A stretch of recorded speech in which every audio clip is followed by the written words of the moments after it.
শহরের আবহাওয়া মনে হয় কিছু মানুষকে আত্মকেন্দ্রিক এবং স্বার্থপর করে তোলে, কিন্তু বেশিরভাগ গ্রামের মানুষরা সরল এবং সাদাসিধা হয়। আমার আজকের গল্পের বিষয়বস্তু এই ঘটনাকে কেন্দ্র করে। গল্পের জোরের গল্পের আসরে আজ আমার নিবেদন আশাপূর্ণা দেবীর লেখা গল্প স্টিলের আলমারি। চমৎকার! সকালবেলায় এক ঝামেলা। ঠিকরে উঠল লতিকা। বলতে যাচ্ছিল আপদ, সামলে নিয়ে বলল ঝামেলা। তারপর পরিতোষের কাছে চলে এসে তেমনি ঝংকারের সঙ্গেই বলল, সকালবেলায় সুখবর শোনো, তোমাদের নয়নপুর থেকে তোমার প্রাণের বরদা এসেছেন। পরিতোষের হাতে সবে এক চুমুক খাওয়া চায়ের কাপ। পরিতোষ সতৃষ্ণ নয়নে জানলার দিকে তাকিয়েছিল। কতক্ষণে খবরের কাগজটা এসে পড়ে। একতলার ঘর, সামনে জানলা দিয়ে কাগজ ফেলে দিয়ে যায়। বরদা নয়নপুর থেকে এসেছেন? পরিতোষের পেয়ালা থেকে একটু চা চলকে পড়ে গেল। জার্থত ভাই বরদা সম্পর্কে পরিতোষের যে একদা কিছুটা দুর্বলতা ছিল, সে কথা লতিকা জানা বলেই এভাবে ঠোক্কর দিয়ে কথা বলা। তা নয়নপুরের কথা উঠলে কার সম্পর্কেই না ঠোক্কর দিয়ে ছাড়া কথা বলে লতিকা? সেই যে বিয়ের পর কবে কোনকালে নতুন বউ হিসেবে দেশের বাড়িতে কটা দিনের জন্য বাস করতে যেতে হয়েছিল, সেই সূত্রে নাকি তার নয়নপুর সম্পর্কে অনেক অভিজ্ঞতা হয়ে গেছে। আর সেই অভিজ্ঞতা যে মধুর নয়, তা লতিকার এ যাবৎকালের সমস্ত কথাবার্তার মধ্যে ধ্বনিত হয়।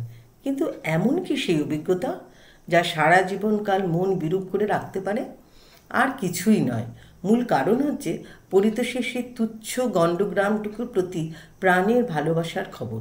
হ্যাঁ, লতিকা যখন ওই গাইয়া জায়গাটা সম্পর্কে সমালোচনায় মুখর হয়েছে, তখনই ওই খবরটি টের পেয়েছে। পরিতোষের মুখে রেখায় রেখায় সেই ভালোবাসাটির খবর ধরা পড়েছে। অতএব সতীনের হিংসাতুল্য একটা জ্বালা। পরিতোষ কি আর তা না বুঝতে পারে? বুঝতে পেরেই তো সেই একান্ত গভীর সুন্দর ভালোবাসাটুকুকে হৃদয়ে নিভৃত কোটরে কবরিত করে রাখতে রাখতে ক্রমশ তাকে ভুলেই গেছে, অর্থাৎ সত্যিই কবরিত হয়ে গেছে। এখন আর পরিতোষকে ভবতোষ ভট্টাচার্য সম্বন্ধে তোমার প্রাণের বর্দা বলার কোনো মানে নেই। বছরে কবার মনে করে তাকে পরিতোষ? চিঠি লিখে খবর দেওয়া নেওয়ার প্রশ্ন নেই আর। নেহাত বিজয়া দশমীর প্রণাম জানানোর সঙ্গে বলা, আশা করি তোমাদের সব কুশল। ভারী সুন্দর একখানা ভাষা চালু আছে আমাদের। কেমন আছো, কি বৃত্তান্ত লিখে জিজ্ঞাসার চিহ্ন মারার পেছনেই তো থাকছে প্রশ্নগুলির উত্তরের আশা। তার মানে যে টেনে চলার পথ খুলে রাখা। এ বেশ, আশা করছি। এর জন্য আর উত্তরের আশা থাকে না।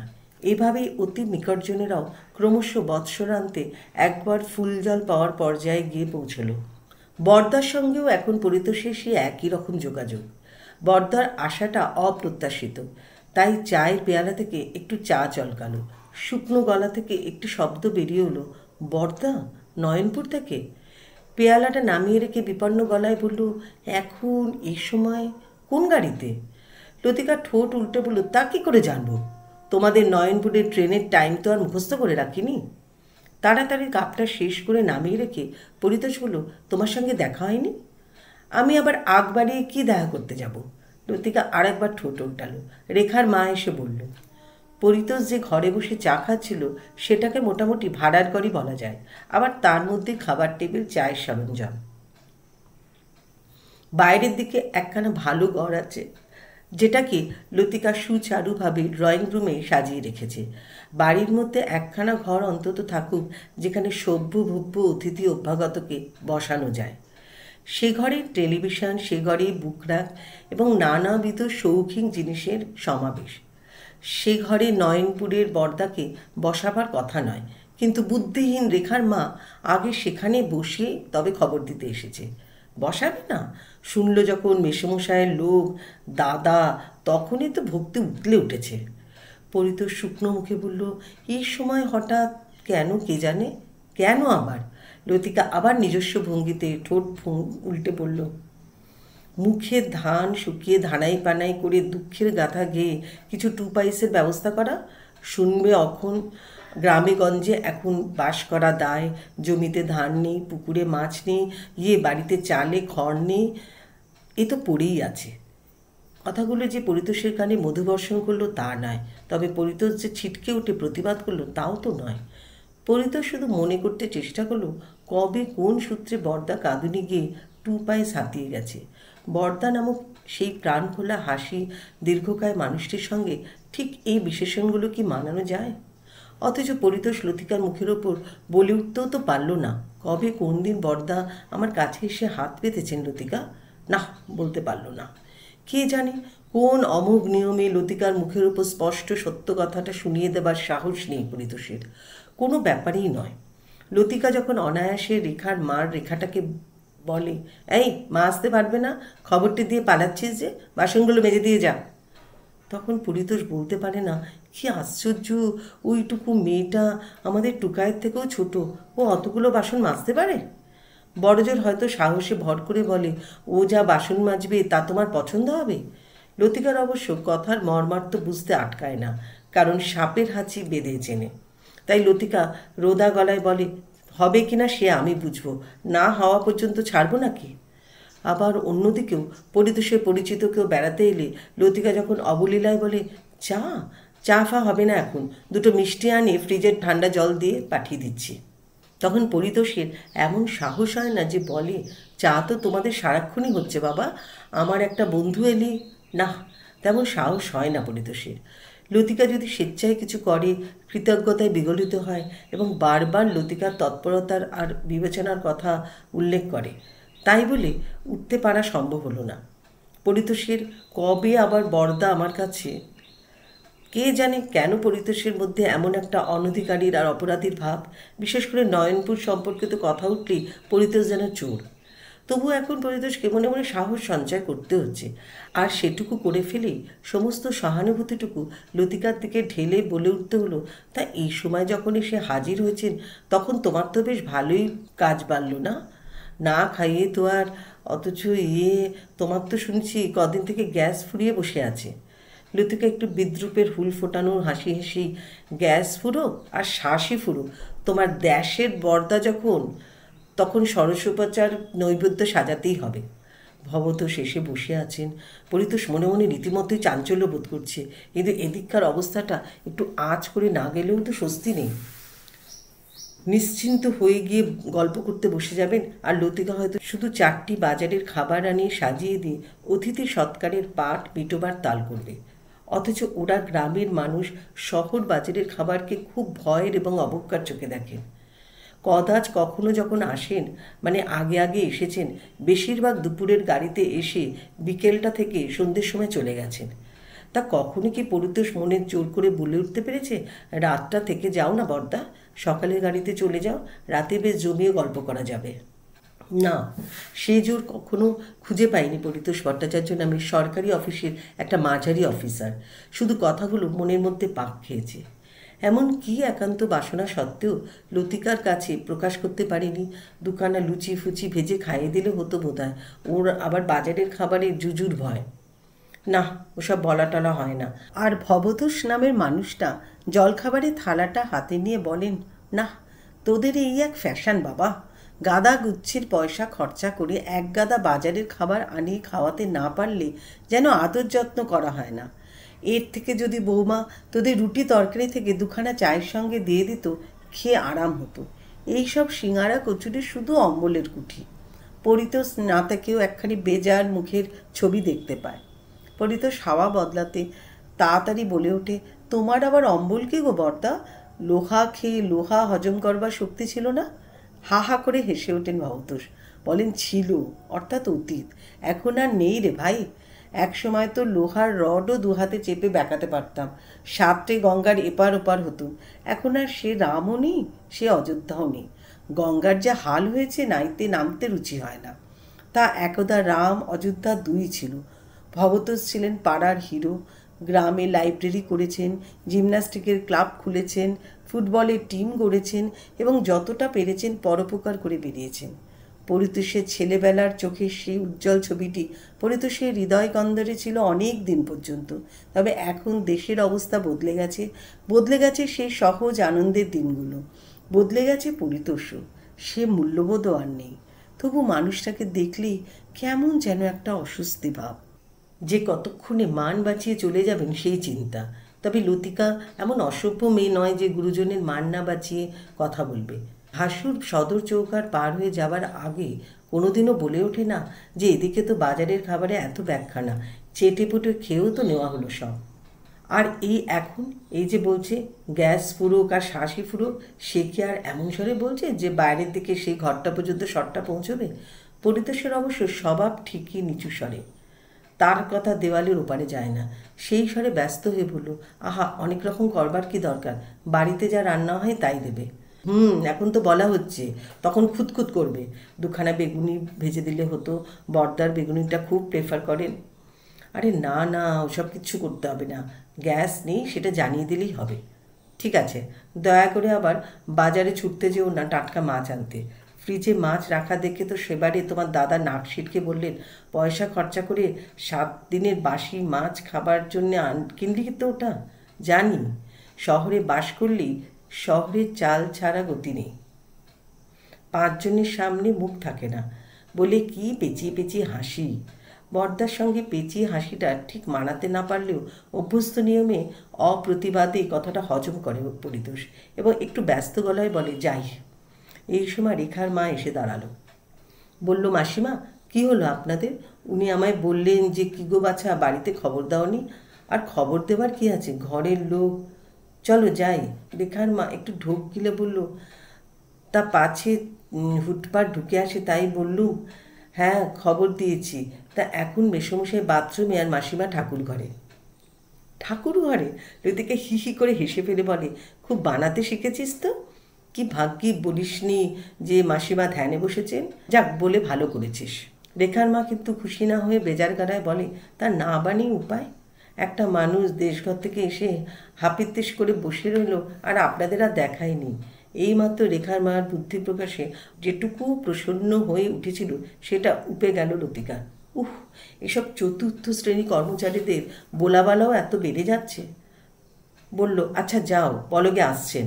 পরিতোষ তাড়াতাড়ি বলে, যাই। লতিকা গলার স্বর আরও নামিয়ে বলল, গোড়া থেকে একটু শক্ত হোক, ঘরে টিভি দেখে আবার একবার দেখো জ্বলবে, ভাববেন ভাই খুব বড়লোক হয়ে উঠেছে। কলকাতার বাজার দরটা একটু তুলো, আর ওটা যে ইনস্টলমেন্টে কেনা হয়েছে সেটাও কথার ছেলে শুনিয়ে দিও। তোমার তো আবার একটু সুখে আরামে থাকতেও অপরাধবোধ, যেন চোর দায় ধরা পড়েছে। দেখি তো ভাবভঙ্গি। পরিতোষ মনে মনে বলল, আমার তো সব দিকেই চোর দায় ধরা পড়া অপরাধবোধ। তা সে তো মনে মনে। লতিকা ততক্ষণে কথা শেষ করেছে। দেশের জমি জমা বাগান পুকুর সব কিছুতেই তো তোমারও ভাগ আছে, তা সেসবের উপসত্ত্ব কিছু পাচ্ছ? সবটাই তো ওরা। সে কথা ঠিক, বললে লতিকার বাক্যমালাকে আর এগোতে না দিয়ে নিজে এগিয়ে যায় পরিতোষ। ঢুকে এসে তো ক্লোভাবত জানলায় দাঁড়িয়ে রাস্তা দেখছেন। একটা আরাম বোধ হলো। প্রথমেই এতক্ষণ অপেক্ষারত মানুষটার মুখোমুখি হতে হলো না। পেছন থেকে বলে উঠল, কি বর্দা, এ সময় কোন গাড়িতে? ভবতোষ মুখ ফেরালেন, নিজস্ব দরাজ গলায় বলে উঠলেন, অবাক হয়ে গেছিস তো?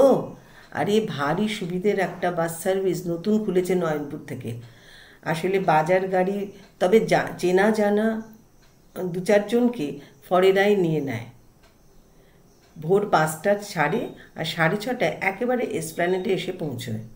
ইতিমধ্যে পরিতোষ একটা প্রণামের মতো করে ফেলেছে এবং ভবতোষ থাক থাক বলে একবার জাপটে ধরে ছেড়ে দিয়েছেন। যদিও আগের স্বাস্থ্যের এবং শক্তির কিছুই নেই, তবু কাঠামোখানা তো আছে। জাপটানির সময় পরিতোষের মাথাটা ভবতোষের চিবুকের নিচে পর্যন্তও পৌঁছায়নি এবং শরীরটা মালুম পেয়েছে। ছেড়ে দেবার পর কথা শেষ করলেন ভবতোষ, বাসটা হয়ে পর্যন্তই মতলব করেছিলাম একটা রবিবার দেখে একবার চলে আসি। ভোরে ভোরে ঠান্ডায় ঠান্ডায় তো চিঠি ফিটি তো দিস না সাত জন্মে, চিরকাল গেতো। আছিস কেমন বল, কতদিন দেখা হয়নি তোর সাথে। পরিতোষ বলল, ওই চলে যাচ্ছে একরকম, তবুই তো তোমরা আছো ভালো। কলকাতার যা অবস্থা। আমরা আছি ভালো? আবার হাহা করে হেসে ওঠেন ভবতোষ। বলেন, কথাটা বলেছিস ভালো। সেই যে কবিতা আছে, নদীর এপার ঘরে ছাড়িয়া নিঃশ্বাস, এ তাই। তুই এই বলছিস, আর আমরা ভাবি তবু তো তোরা আছিস ভালো। ভবতোষ কিন্তু পরিতোষের সাজানো ঘর এবং টিভির দিকে না থেকেই বলেন কথাটা। বললেন, তোর ছেলেবেলায় দেখা সে নয়নপুর আর নেই রে ভাই। নয়নপুর, ঝামটপুর, বাদু সব ধ্বংসপোড়া হয়ে গেছে। পলিটিক্স ঢুকে গ্রাম মণ্ডলকে শেষ করেছে। মানুষগুলোকে অমানুষ করে তুলেছে।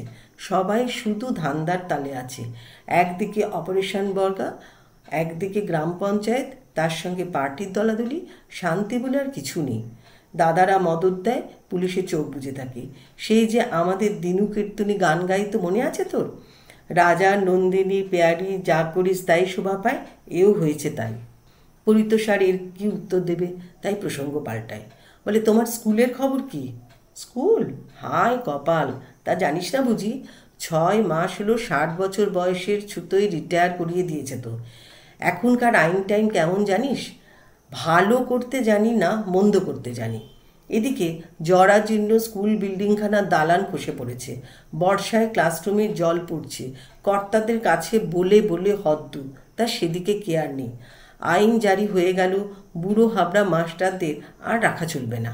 খেদিয়ে দাও তাদের। 60 বছর বয়স হলে নাকি বুদ্ধি ঘোলা হয়ে যায়। অথচ মনে কর আমাদের শ্যামবাবু 70 বছর পর্যন্ত দাপটে পড়িয়ে গেছেন। কি সে পড়ানো! এখনও ভাবলে রোমাঞ্চ আসে। নয়নপুর হাই স্কুলে প্রথম থেকে পড়িয়েছেন, তখন তো আর এসব আইন ছিল না। বলতে বলতে উদ্দীপ্ত হন ভবতোষ। বলতেই থাকেন, আরে বাবা, দেশের ভোটদাতারা যদি হঠাৎ আইন জারি করে বসে বুড়ো হাবড়াদের মন্ত্রী থাকা চলবে না, তাহলে কজন টিকবি তোরা? যত সব ঘাড় নড়বড়ে বুড়োরাই তো গদি আঁকড়ে বসে আছে। শ্বাস উঠছে তবু নির্বাচনে দাঁড়াচ্ছে, যেন তাদের আর বয়স হলে বুদ্ধি ঘোলাটে হয়ে যায় না। 72 ধরে না, সবাই ভগবানের বরপুত্র। আসল কথা হচ্ছে, এসব আইন জারির উদ্দেশ্য হচ্ছে নিজেদের পেটোয়ার লোকেদের জন্য জায়গা খালি করা। যাকে মরুকে। দিন দিন অ্যাটমসফিয়ার যা হয়ে উঠেছিল, মানমর্যাদা রেখে কাজ করা দায় হয়ে উঠেছিল। তবে নয়নপুরের হাই স্কুলের 12টা বেজে গেছে। আরে বাবা, মাস্টারদের যদি ছেলেদের বিদ্যা সাধ্য শিক্ষা না দিয়ে উদ্দেশ্য হয় শুধু পার্টি পলিটিক্স শিক্ষা দেওয়া, তাহলে? ভবতোষ মাস্টারের বচনভঙ্গি এই। যদি কোনো প্রসঙ্গে উদ্দীপ্ত হয়ে ওঠেন, তখন এমনভাবে কথা বলেন যেন প্রতিপক্ষ সামনে দাঁড়িয়ে। কিন্তু সত্যি যে সামনে দাঁড়িয়ে আছে, তার কানের মধ্যে কি এত সব জোরালো কথাগুলো ঢুকছে? না, ঢুকছে না। তার কানে একটু আগে শোনা যে খবরটার বুকে ঠাই করে হাতুড়ি বসিয়েছে, তার ধাক্কাতেই কান আর কাজ করছে না। মনের মধ্যে ঝনঝন করছে সেই হাতুড়ির শব্দটা 6 মাস আগে রিটায়ার করিয়ে দিয়েছে। তার মানে লতিকার অনুমানই সত্যি। তাহলে কিভাবে সেই বিপদ থেকে পরিত্রাণ পাওয়া যায়? এই সময় লতিকা ঘরে ঢুকল। এক হাতে চায়ের কাপ আর অন্য হাতে একটা রেকাবিতে 2টো গলি রসগোল্লা আর 2খানা বিস্কুট। সেন্টার পিসের ওপর সাবধানে সেটা নামিয়ে রেখে হেঁট হয়ে একটু প্রণাম করে বলল, ভালো আছেন তো বর্দা? প্রভাত সূর্যের মতন মুখ। পরিতোষ হাঁ করে তাকায় সেই মুখের দিকে। লতিকা বলে চলে, রান্নাঘরে গ্যাস ফুরিয়ে বসে আছে, তাই চা আনতে এত দেরি। তা আপনি তো বাজারের খাবার পছন্দ করেন না, তাই শুধু এই আনলাম। জনতা জেলে কোনো মতে চায়ের জলটা হলো। এরপর উনুন জেলে হবে রান্নাবান্না। ভবতোষ ব্যস্ত হয়ে বলেন, ঠিক আছে ঠিক আছে, এই তো বেশ। উনুন জ্বালার যে একটা ভয়াবহ ঘটনা, সেটা তেমন অনুধাবন করতে পারলেন না বলেই বোধহয় সে বিষয়ে কিছু বললেন না। লতিকা আর এক ম্যাজিক দেখালো। পরিতোষের দিকে তাকিয়ে অমায়িক গলায় বলল, ছুটি রয়েছে তো, একবার বাজার যাও দেখি, যদি ভালো ফ্রেশ মাছ পাও। বর্দা তো আবার ফ্রিজের মাছ তেমন করেন না। ইলিশ পেলে তো খুবই ভালো হয়, অবশ্যই 60-এর নিচে কিলো হবে না। তা হোক, নয়নপুরে বোধহয় ইলিশ টিলিশ পাওয়া যায় না। একদিন আমরাও না হয় বর্দার অনারে ইলিশ খেয়ে নেব। ভবতোষ খুব ব্যস্ত হয়ে ওঠে, না না, আমার জন্য এসব কিছু করতে হবে না। আমি লতিকা বলে, না না, কতদিন পরে এলেন। পরিতোষ কি স্বপ্ন দেখছে? নিশ্চয়ই তাই, না হলে এখনও কেন শুনতে পাচ্ছে, আহ, ইলিশের মাথা দিয়ে জম্পেশ করে পুঁইশাক চচ্চড়ি কতদিন যে খাওয়া হয়নি। বর্দা, আপনি ইলিশের মাথা দেওয়া পুঁইশাক চচ্চড়ি ভালোবাসেন না? ও বাবা, বাসি না আবার? তা পাচ্ছি কোথায়? উঠোনে না হয় পুঁইয়ের বৃন্দাবন, কিন্তু ইলিশ না, আমি ভুলে গেছি। নয়নপুরের যে কি হাল হয়েছে আজকাল যদি দেখতে। তা পরিতোষ, তোদের এখানে তো পাওয়া যায় বাবা, বৌমা এত ভালোবাসে। বৌমা অভিমান ভরে বলে ওঠেন, বলুন না আপনার ভাইকে, দিন দিন এত কিপটে হয়ে যাচ্ছে। পরিতোষ নিঃশ্বাস ফেলে, কিপটেই বটে, বাজারটি কি পড়েছে তা যেন জানো না। কি বলবো বর্দা, কিভাবে যে সংসার চালাতে হচ্ছে তা ভগবানই জানেন। এই যে তোমার বৌমার বড় স্বাদ মেটাতে ওই টিভি কেনা হয়েছে, তার জন্যে খেসারের দেওয়া হচ্ছে সব দিকে ছাঁটাই চালিয়ে। এর ওপর আবার একই সঙ্গে দুই ছেলের পরীক্ষার ফি দেবার দিন এসে পড়ল। কোথা থেকে যে দেব ভেবে কুল পাচ্ছি না। বলতে বলতে বেশ আত্মপ্রসাদ অনুভব করে পরিতোষ। যাক বাবা, লতিকা পরে বলতে পারবে না তুমি তো আমার শক্ত হওনি। ছেলেদের নাম শুনেই যেন সচকিত হন ভবতোষ। বলে ওঠেন, আরে তাই তো, কই তারা? তিনটের কাউকেই তো দেখছি না। পরিতোষ এদিক ওদিক তাকিয়ে বলে, এখনও বোধহয় ওঠেনি। হ্যাঁ, সে কি, এখনও ওঠেনি? এতক্ষণে বেলা, না না, ভেরি ব্যাড। এখন বদ অভ্যাস তো ভালো না। পরিতোষ পরিস্থিতি সামাল দিতে বলে, মানে রবিবার পেয়েছে তো, তাছাড়া রাত জেগে পড়ে পড়ে ভোরের দিকে। ভবতোষ দরাজ গলায় বলেন, তা হোক বৌমা, ওদের উঠিয়ে দাও গে মা। বাবা বলতেন রোদ ওঠার পর ঘুমোলে আয়ুক্ষয় হয়। তা পরীক্ষাটা কার কি? ওই তো শুভ ধ্রুব দুটোরই একই সঙ্গে মাধ্যমিক। শুভটা একবার ক্লাসে উঠতে না পারায় লতিকা ফোঁস করে বলে ওঠে, ক্লাসে উঠতে পারেনি ইচ্ছে করে নয়, অশোকের জন্যে। হ্যাঁ হ্যাঁ, সেই তো। আর টুকায়ের তো রোজই পরীক্ষা। ও বাবা, তিনি আবার এত বড় হয়েছেন? কই বৌমা, ডাকো ডাকো দেখি। আমার আবার আজ তারা আছে। তারা আছে? এ কি স্বর্গীয় ভাষা! লতিকা তো ভাবলই, হয়তো পরিতোষও ভাবল, সারাদিন ব্যাপী একটা সামাল দেওয়ার খাটুনি থেকে রেহাই পাওয়ার আশ্বাসে। দিব্য চোখে তো দেখতেই পাচ্ছে লতিকার বেজার মুখ, ছেলে মেয়েদের অবজ্ঞা মিশ্রিত বিদ্রুপ হাস্যরঞ্জিত মুখ, তার সঙ্গে বিরক্তিও, যেটা আগে আগে দেখেছে। লতিকা এখন যে কোন ভাবনায় এমন গায়ে পড়া ভক্তি গদগদ হচ্ছে আর দরাজ হচ্ছে, সেও তো একটা রহস্য। মানে মানে চলে গেলেই হাঁপ ছেড়ে বাঁচা যায়। এ তো আর লতিকার মিলিটারি মেজদাটি নয় যে কদাচ কখনো এসে পড়লেও বাড়িতে সাড়া পড়ে যাবে। লতিকা কৃতার্থ মনে হবে, ছেলেমেয়েরা মামার মহিমা কাহিনী শুনতে শুনতে বিগলিত হবে, আর রান্নাঘরে জামাই আদরের সমারোহ পড়ে যাবে। এ পরিতোষের গাইয়া দাদা। তবু ক্ষীণভাবে বলল পরিতোষ, তারা আছে মানে না খেয়ে চলে যাবে নাকি? ভবতোষ বিপন্ন গলায় বলেন, সেই তো মুশকিল। তোর বৌদির দিদিটি যে অবিরতেই পত্রাঘাত করেন সাত জমে আসি না বলে। এবারে একেবারে বাগদত্ত করিয়ে নিয়েছেন, কলকাতায় এলে যেন ওনার কাছে উঠি, খাওয়া দাওয়া করি। কথা না রাখলে আবার তোর বৌদির গোসা হবে। তাছাড়া ওই দিদির বাড়ি যাওয়ার একটা মোক্ষম কারণও আছে। তোর বৌদির একটা অর্ডার। কী রে, এতক্ষণে জমিদার বাবুদের ঘুম ভাঙলো? ওরে বাবা, রাত জেগে পড়ার থেকে ভোরে উঠে পড়া অনেক ভালো।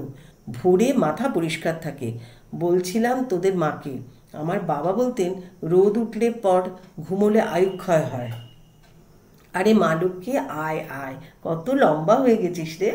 পরিতোষের দুই ছেলে এবং মেয়ে হাই তুলতে তুলতে এবং চোখ রগড়াতে রগড়াতে এসে দাঁড়িয়েছে। পরিতোষ প্রত্যাশা করছিল লতিকা বোধহয় প্রণাম করতে ইশারা করবে, কিন্তু সে প্রত্যাশা পূর্ণ হলো না। দেখলো লতিকাও একটু হাই তুলল, বোধহয় স্বস্তির হাই। ছেলে মেয়ে তিনটে কয়েক সেকেন্ড ঠ্যাঙা হয়ে দাঁড়িয়ে থেকে হঠাৎ উল্টো পাক খেয়ে যে দরজা দিয়ে ঢুকেছিল সেই দরজা দিয়ে বেরিয়ে গেল। পায়জামার পা এবং ঝুলে থাকা দড়ির লটপাটানি দেখে অবাক হয়ে যেতে হয়। এই অবস্থাতে কি করে আছাড় না খেয়ে নিরাপদে হেঁটে যেতে পারল? লতিকা উঠে দাঁড়িয়ে আদুরে অভিযোগের গলায় বলল, বড়দা, তাহলে থাকছেন না তো? আশা করেছিলাম আপনার অনারে একদিন সবাই মিলে একটু ভালো মন্দ খাওয়া যাবে। কপালে নেই, আর একটু চা খাবেন? ভবতোষ বলল, না না, বারবার চা খাওয়া দাঁতে সয় না। লতিকা ভেতরে ঢুকে গেল বুক থেকে না পাহাড় নামার অনুভূতি নিয়ে। এরপরেও কি আর ভাইকে একা পেয়ে কিছু চেয়ে বুঝতে পারবেন? কিন্তু লতিকার হিসেবের ভুল। চেয়েই বসলেন ভবতোষ মাস্টার। ভাইয়ের হাতটা ধরে চাপা আবেগের গলায় বললেন, আমার একটা কথা রাখতে হবে পড়ি। মোটা খদ্দরের পাঞ্জাবির ভেতর ঘরের বুক পকেট থেকে এক গোছা নোট বার করে গভীর নির্বোধের গলায় বললেন, এটা রাখ। খান আষ্টেক 100 টাকার নোট জোর করে ধরিয়ে দিতে যান পরিতোষের হাতে। হতভম্ব পরিতোষ হাঁ করে বলে, রাখবো মানে? এতক্ষণে আবেগরুদ্ধ ভবতোষ মাস্টার নিজের ফর্মে চলে এসেছেন। সেই সহজতায় বলেন, রাখবি মানে রাখবি, এর আবার মানে কী রে? তবু পরিতোষ বোকাটে গলায় বলল, রেখে তারপর? হা হা হা, তারপর আবার কি? হা হা, খরচ করবি? তোমার রাখা টাকাগুলো আমি খরচা করব? কি আশ্চর্য! তোমার টাকা আমার টাকা কী রে পড়ি? দরকারের সময় খরচা করবার জন্যই তো টাকা। এখন পরিতোষও ফর্মে আসে, টাকাটা তুমি আমায় দেবে বলে নিয়ে এসেছিলে? আহা, কি মুশকিল! আমি কি তাই বলেছি? এসেছিলাম একটা ফালতু ব্যাপারের জন্যে। সে এমন কিছু না। তুই নে তো, চটপট তুলে ফেল বাবা। মানি বাবুদের চোখে পড়লে হয়তো মানির হানি হবে। জানি তো আজকালকার ছেলেপুলেকে। ভবিতোষ মাস্টার একটু ফালতু কাজের জন্যে 800 টাকা নিয়ে কলকাতা সফরে এসেছেন, কথাটা বিশ্বাসযোগ্য? পরিতোষ ঠান্ডা গলায় বলে, সেই ফালতু কি তাই শুনি। আরে বাবা বলিস কেন, তোর বৌদির ওই দিদির বড় ছেলেটা বুঝি চাকরি বাকরি না পেয়ে একটা স্টিলের ফার্নিচারের দোকান করেছে। আর যেই সে খবরটা কানে এসেছে তোর বৌদির, অমনি মনে পড়ে গেছে জীবনভর নাকি ওর একটা লকারওয়ালা স্টিলের আলমারির স্বাদ। বোঝো ব্যাপার। একেই বলে কি না, শুনলো সারা তো নিল পাড়া। সারা জীবন মনে পড়ল না, যেই বনপো দোকান দিল আসলে খুব নাকি বুঝিয়েছে বিনা লাভে দেবে, ভালো জিনিস দেবে। শুনিস কেন ওসব কথা? বরং মাসিকেই বেশি করে ফাঁসিতে লটকাবে। জানা আছে সব তো। ভাবলাম যাকগে, মরুকগে, মেটাক স্বাদ। রিটায়ারের সময় গোটা কতক টাকা পাওয়া গিয়েছিল। পরিতোষ গম্ভীর গলায় বলে, আমায় মাফ করো বর্দা। মাফ করবো? ভবতোষ আহত গলায় বলেন, তার মানে তুই আমায় পর ভাবিস? না না। পরিতোষের গলাটা হঠাৎ ভাঙা ভাঙা শোনায়। বৌদির চিরকালের স্বাদ। ছাড় তো, মেয়ে জাতটা স্বাদের কথা বাদ দে। স্বাদের যদি কোনো মাথামুন্ডু থাকে।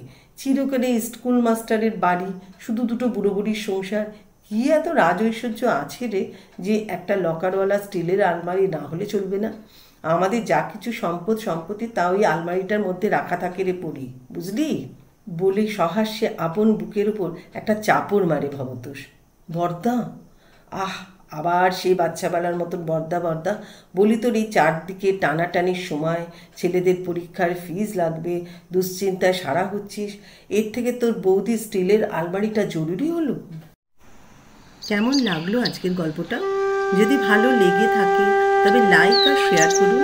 আর এখনও চ্যানেলটা সাবস্ক্রাইব না করে থাকলে তাড়াতাড়ি সাবস্ক্রাইব করুন।